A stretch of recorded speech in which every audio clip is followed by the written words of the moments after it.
Hello, this is Emily. Today's Tuesday and tomorrow's Wednesday. Wednesday's the day that I have to go get my stamp. And everyone that's got the stamp is having issues. And I don't know what the issues are, but they seem different. I don't know how to exactly pinpoint it.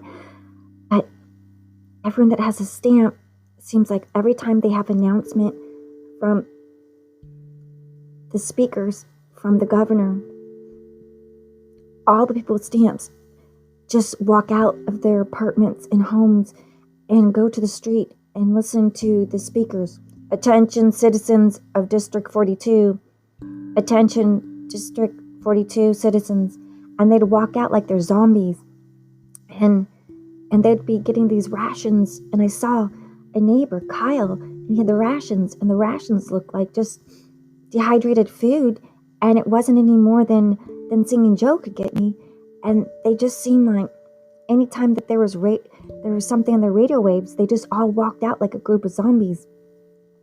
And Jaffa and Jaimin and I decided we're not going to get the stamp. It's like, why get the stamp now? Our planet is fading. The sun is getting darker. It's getting smoggier. We could just go, just not breathing good. And the cold winter is not helping. And so, but we would have to go underground and we'd have to hide out because they'd come looking for us. So Singing Joe and Glenn, the twins, are working on the drones, and they got one finished and they have it hidden in the underground club in the city. But we didn't want to be tracked at this point because if we got the stamp, they could track you. And we had to finish the drone so we could have a chance to get out of District 42 and just fly to another state and go look for a different country that might have more light from the sun. We'd have more of a chance. So that was our plan, to finish the drones where we could actually go inside a drone and sit down so that we were able to fly for hours and hours and even a day and have the batteries last.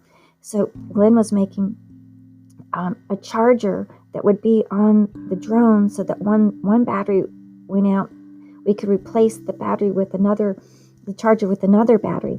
So they're working as fast as they can, but it was just the old man, his twin brother, and Singing Joe. I didn't know how to fiddle with any of those things. And Singing Joe said I had to infiltrate District 11 to go look around my brother's house, because if I was caught, he probably wouldn't betray me, but make me go back. So tonight I had to go into District 11 and break into my brother's house, see if I could find those switches. And Jaimin would come with me because he knows how to hack into anything, and he could rewire the stuff and even possibly get us passes to go into District 11. That was our plan, that we'd be transferred for District 42 and go to District 11 so that we could bypass getting our stamps. So I was waiting for Airedale to come pick us up at my apartment, and Airedale came with his cab, and then I was waiting for Jaimin, and Jaimin finally showed up, and Airedale's like, come on, because he had to be somewhere, and if he wasn't where he was, they'd be tracking him and noticing that he picked somebody else up, because they watch everything you do. So we went to the gates of District 11, and there was a RoboCop. So Airedale drove us around an abandoned building. We went in the back of the abandoned building, and Glenn flew two drones over there, one for Jaimin and one for me.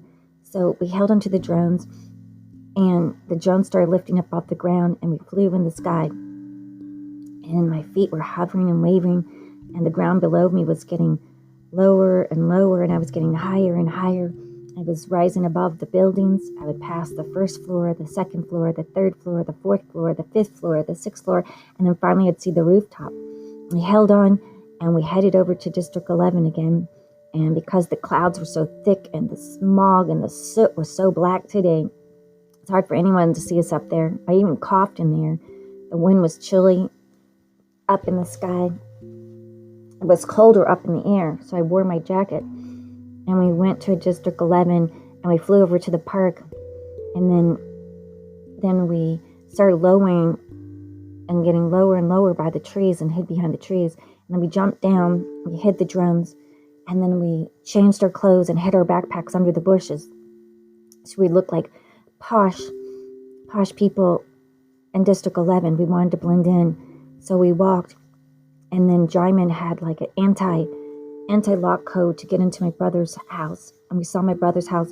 It was just down the street. We'd have to go around the back where the servants entered.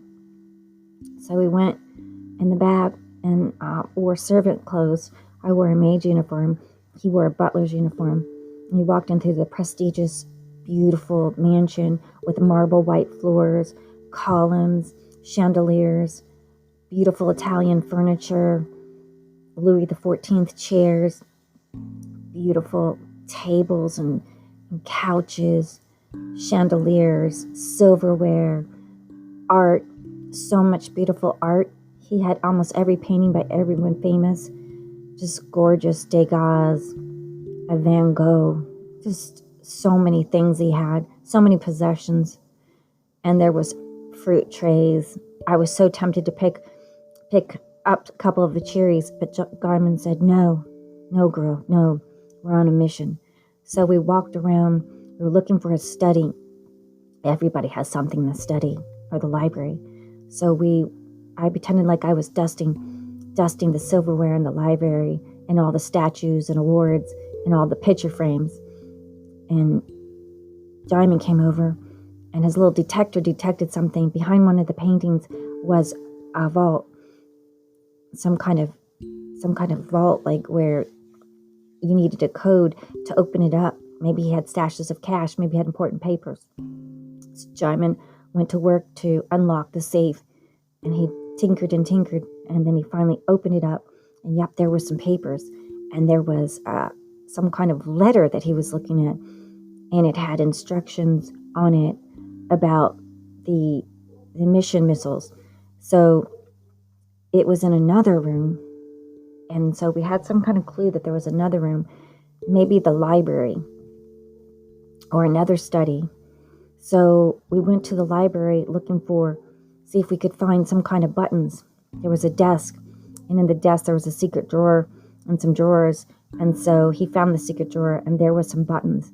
So Jaimin went to work and started deactivating the buttons, and then he got on the computer and he was working on the transfers that I would be transferred to District 11, and he and Jaimin and Single Joe would be transferred to District 11, so that we could avoid the stamps.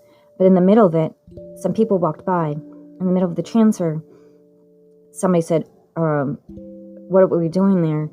And we just said we were dusting and working on some wires. Then a gentleman walked off, and then some more people walked by. So he didn't have time to transfer fully, but he changed our dates when we needed to get the stamp. So he gave us another month before we'd have to get the stamps in District 42. And then he worked on the missile lots. But he said he didn't finish. He would need time to come back. So we only had 1 hour here, and it was real risky. So we decided to just abandon today, but we changed our times to get the stamp, which was something that gave us a big relief of pressure so that we have more time to work on the drones. So we walked out of there, and we walked down the hall. And then I told Jaimin I was so hungry. We walked through the kitchen, and the maid was doing the dishes, and the cook was cooking, and the servants were eating. And so I took a sandwich with turkey, and then he took a sandwich, and then we walked out, and someone said, hey, you got to finish the dusting. And I said, oh yes, I'm just taking my lunch break. So they said, oh, okay. So we almost got in trouble, but we took our sandwiches and walked off, and we headed back to the park, and we went to get their drones, and we changed our clothes, and I was scarfing my turkey sandwich down. It was so good when you're starving. And the drone started lifting up, and we went up over the city, and we headed back. And we made over District 11 and flew back over to District 42. And then we went to the abandoned building behind it and landed. And then Aerodel was waiting for us in the cab, and they took us to the underground club so we could meet with Sing and Joe and tell them what we found. And at the underground club, there was waitresses walking around, and I said I would want some water. I was so thirsty, and they had like the most unfiltered water that you could find in the city. The water was getting blacker and blacker, and the girls were dancing on poles. I guess the only thing they had to do these days. The music, there was not very much music anymore, so dancing on the poles, entertaining the underground citizens that were still free and that didn't have a stamp. And Singing Joe said he was happy to know that we had another month. And he said Glenn just finished the first flying drone. So one was done, and we would have to finish another one. And maybe, 2 people would have to leave. So we kind of figured out that we'd all be competition with each other. Who would get the drone to fly out? Would we turn on each other? The 2 old guys were willing to let us go because they said they have an older life. And we told Glenn that him and his brother, we changed their day of getting the stamp to next month. So we all had a month before we would have to get stamped. So it was something positive today. But we knew that we would have to figure a way to get out of District 42. And John and I decided that we'd have to go back and make the transfer complete. It was risky, but we had to. We had to do it. We couldn't be stuck in District 42.